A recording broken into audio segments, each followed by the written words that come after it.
Hello class 9th के champion बच्चों, आज के इस लेक्चर में मैं आपको एनसीईआरटी एक्सरसाइज का सोल्यूशन देने वाला हूं वर्क एंड एनर्जी चैप्टर का, वो भी क्वेश्चन नंबर 6 से लेकर क्वेश्चन नंबर 10 तक, क्योंकि क्वेश्चन नंबर 1 से 5 का ऑलरेडी मैंने सोल्यूशन दे दिया है और आप वो वीडियो जाके देख सकते हैं। मैंने वर्क एंड एनर्जी चैप्टर को 1 शॉट में पढ़ा भी दिया है, उसका भी लेक्चर आपको चैनल पर मिल जाएगा, आप जाकर जरूर देखिए।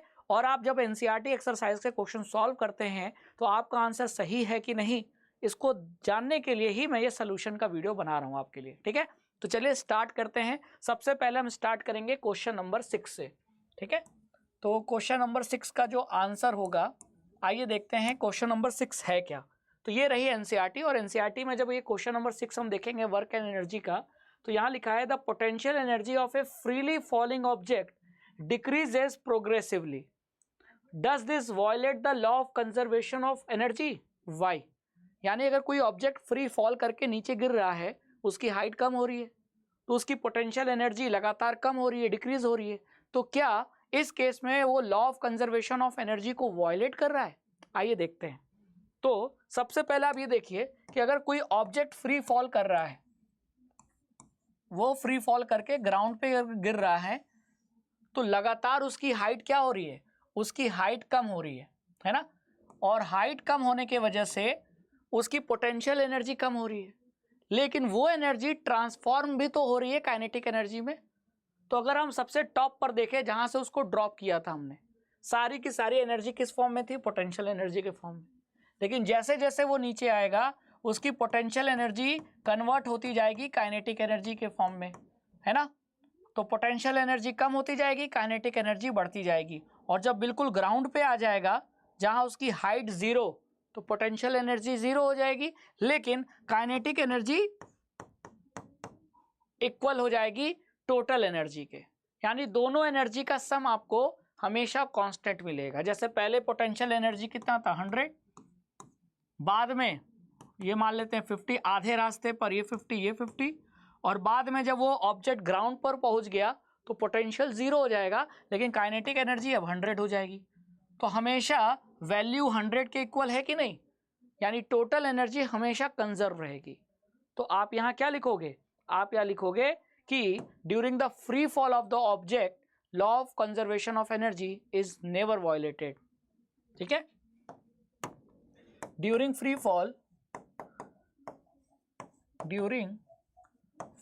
Fall of object law of conservation of energy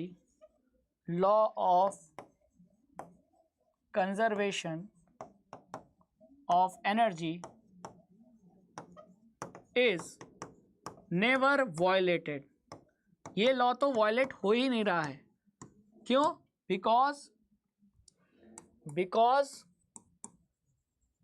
total energy मतलब किसका सम? पोटेंशियल और काइनेटिक का सम। तो ब्रैकेट में लिख दो potential energy plus kinetic energy. Total energy remains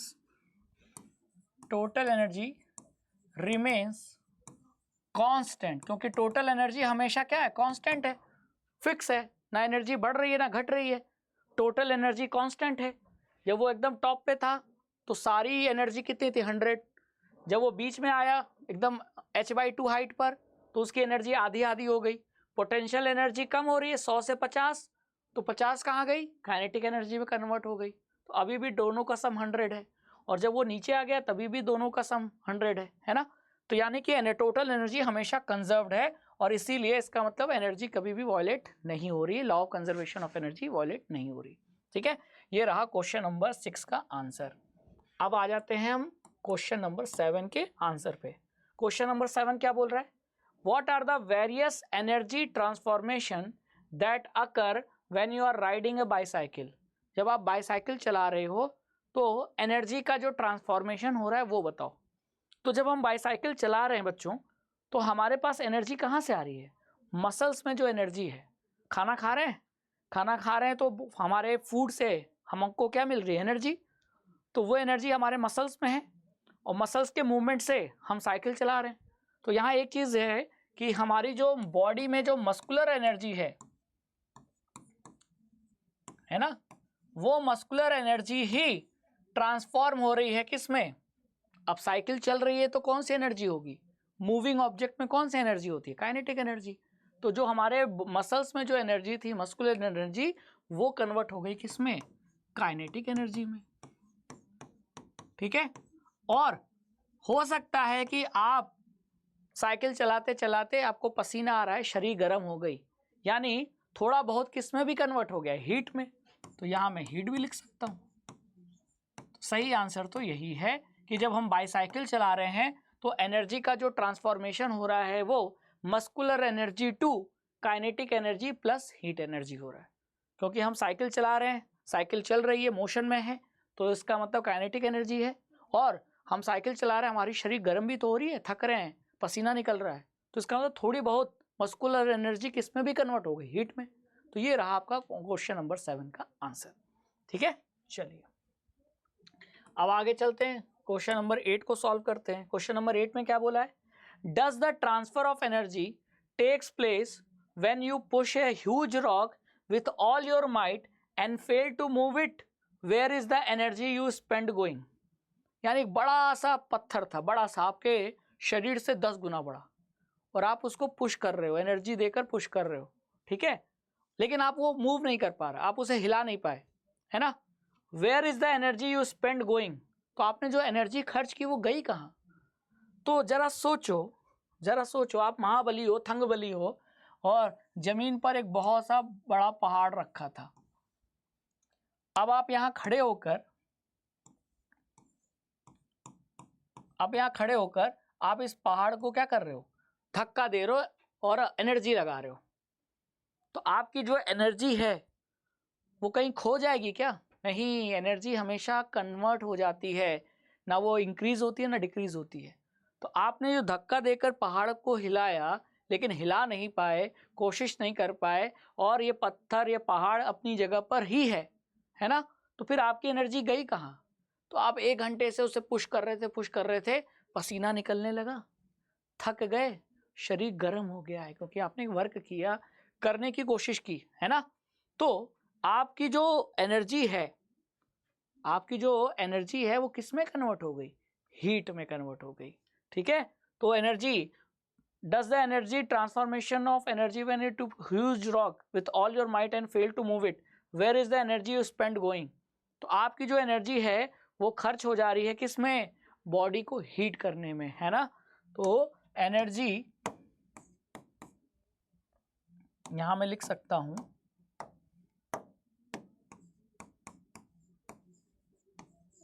energy spend to move a rock, to move a huge rock gets converted into heat energy।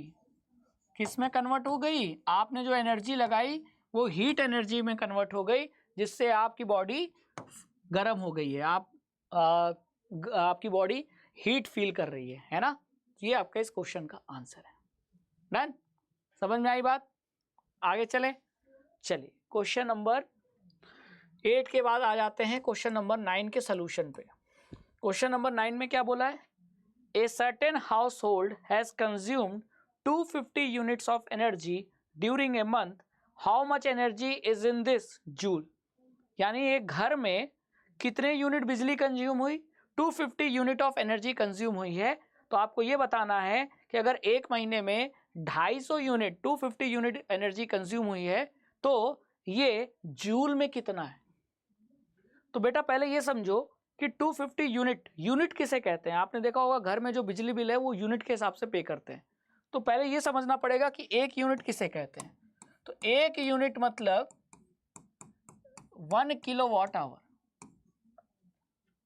क्योंकि energy निकालने के लिए हमें पावर को टाइम से मल्टीप्लाई करना होगा। किलोवाट पावर है, आवर टाइम है, तो पावर को टाइम से मल्टीप्लाई किया, एनर्जी आएगी, वो एनर्जी को हम यूनिट बह रहे हैं। तो 1 यूनिट मतलब 1 किलोवाट आवर। तो अगर आपको ये पता हो कि 1 किलोवाट आवर में कितने जूल होता है, तो फिर 250 यूनिट यानी 250 किलोवाट आवर में पता चल जाएगा। तो अब आपको अगर जूल में कन्वर्ट करना है तो जूल में पावर किस में होना चाहिए? वॉट में। और टाइम किस में होना चाहिए? सेकंड में। तो ये वॉट को कन्वर्ट करो तो 1 किलो वॉट में कितने वॉट, 1000 वॉट। और टाइम को सेकंड में बदलो तो 1 आवर में कितने सेकंड, 1 आवर में 60 मिनट, हर मिनट में 60 सेकंड, तो 60 इंटू 60 यानी ये हो गया वॉट इंटू सेकंड आ गया। हमने किलो वॉट को वॉट में बदला, आवर को सेकंड में बदला। अब वॉट इंटू सेकंड क्या आएगा, हमारा आंसर जूल में आएगा। तो इसको सॉल्व करो, कितना आएगा, 6 6 36 इंटू 10 की power 5 what into second. What into second को क्या लिख सकते हो, जूल। तो इसको मैं ऐसे लिख सकता हूँ 3.6 इंटू 10 की पावर 6 वॉट इंटू सेकेंड का जूल। तो एक यूनिट का मतलब इतने जूल होता है। अभी आंसर नहीं आया, एक यूनिट मतलब इतने जूल, एक यूनिट एनर्जी मतलब इतने जूल एनर्जी। अब क्वेश्चन में कितने यूनिट बोला है, क्वेश्चन में बोला है 250 यूनिट। तो 250 यूनिट किसके इक्वल होगा, तो बस 250 यूनिट में आपको क्या करना है, 250 यूनिट किसके इक्वल होगा, ये हो जाएगा आपका 250 इंटू 3.6 इंटू 10 की पावर 6 जूल। क्लियर, 250 यूनिट में कितनी एनर्जी होगी, इतनी एनर्जी होगी। अब इसको अगर आप सॉल्व करेंगे तो यहां मैं सॉल्व करता हूं तो 25 इंटू 3.6 है ना,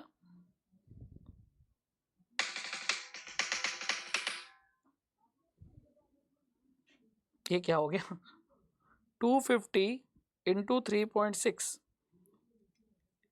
250 इंटू 3.6 करेंगे तो ये कितना आ जाएगा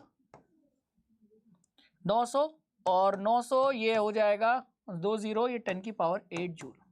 ये आपका आंसर है। 250 इंटू 3.6 कितना आएगा 900। तो मैं 900 में से 2 जीरो को यहाँ पावर में बढ़ा देता हूँ और 9 को ऐसे लिख देता हूँ, ये रहा आंसर। ठीक है, चलिए अब आते हैं क्वेश्चन नंबर 10 के सॉल्यूशन पर। क्वेश्चन नंबर 10 क्या है, आइए देखते हैं क्वेश्चन नंबर 10।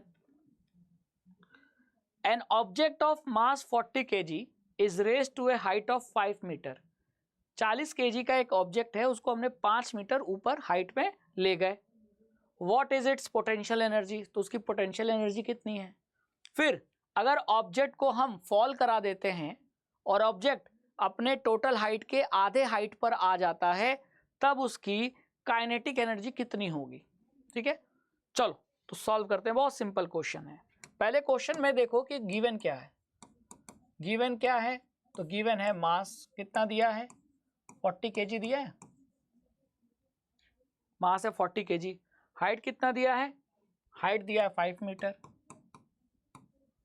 और जी आपको पता है कि वैसे 9.8 लेकिन 10 ले लेते हैं, न्यूमेरिकल सॉल्व करने के लिए इजी हो जाएगा। क्लियर, और थोड़ा डायग्राम बना लो। ये आपका ग्राउंड था, ग्राउंड से आप 5 मीटर ऊपर ले गए ऑब्जेक्ट को, तो जो आपकी पोटेंशियल एनर्जी है वो कितनी हो जाएगी। पोटेंशियल एनर्जी का फॉर्मूला होता है m इंटू जी इंटू एच। ठीक है, तो मास कितना है 40 इंटू जी कितना है 10 इंटू एच कितना है 5, तो 5 4 जा 20, 2 0 ये, तो ये आ जाएगा 2000 जूल। यानी इस पॉइंट पर कितनी एनर्जी है उसके पास, इसके पास 2000 जूल एनर्जी है। और ये सारी एनर्जी किस फॉर्म में है, पोटेंशियल एनर्जी के फॉर्म में। ठीक है, अब अगर वो ऑब्जेक्ट अपने हाइट के आधे हाइट पर आ जाता है, यानी अगर वो ऑब्जेक्ट अपने हाइट के आधे हाइट पर आ जाता है, यानी वो यहां से यहां आ गया आधे हाइट पर, यानी अब उसकी हाइट h/2 है, तो इस मूवमेंट पे उसको काइनेटिक एनर्जी बताना है। तो आप ये बताओ, अगर हाइट हाफ हो गई, h हाफ हो गया, तो पोटेंशियल एनर्जी भी तो हाफ हो जाएगा, होगा कि नहीं।